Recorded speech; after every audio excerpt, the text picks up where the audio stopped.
This week we look at emotional intelligence, particularly in light of what you all have been reading and reflecting on as you've been reading the book Deep Change. Now, my purpose for this week's discussion is twofold.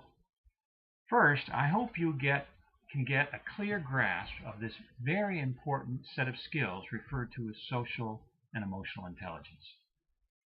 You all have done some reading in preparation for this week, and in addition, I'll provide you with a brief overview in a presentation, and then there's an interview with Daniel Goleman, who is the name most clearly associated with the concepts of social and emotional intelligence. And in this interview, he talks about the relevance of social intelligence for leadership, because social intelligence are those skills that deal specifically with our interaction with other people.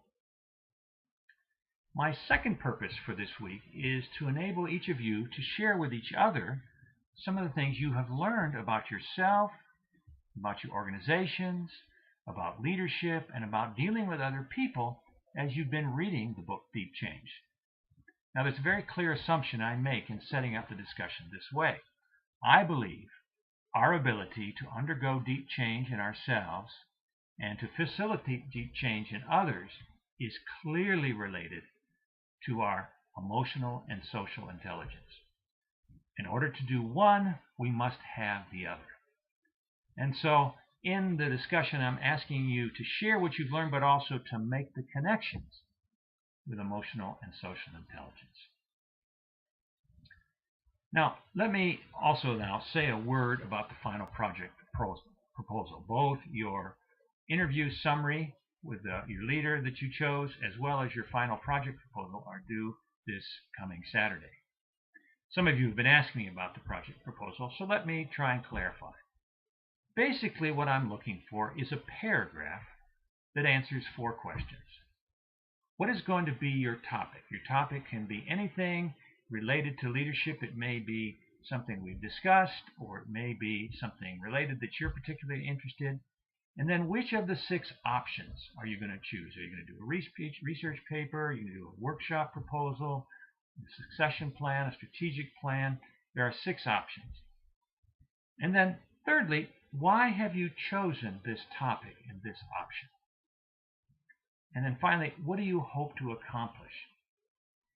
In that last question, my reason for asking that question is my hope is that this assignment is not just an academic exercise, but can actually help you in your work or in your own personal development in some significant way. So I'm urging you to choose a topic that has some personal meaning for you, something that you may be passionate about or interested in. And what do you hope to gain by doing this project? Now, the reason I ask for this proposal 4 weeks ahead of time is so that I can provide you guidance and feedback as you work on the project. Now, you don't need to be afraid that if, for some reason you want to change your topic, down the line, you're not locked into anything. But hopefully this will get you thinking ahead of time so you can begin to gather your thoughts and the appropriate resources to do an outstanding job with the project. But the proposal itself does not have to be anything elaborate, just a paragraph answering those 4 questions. Now, last but not least, during this Holy Week, I want to wish for all of you that you have some time to reflect on the events of this week, leading us to the Last Supper, through Christ's death on the cross that we remember on Good Friday, and then, of course, his glorious resurrection on Easter morning. I really pray that the message and meaning of this week touches you deeply and reminds you that we do not walk alone. Christ walks with us, even in the midst of a stressful graduate program.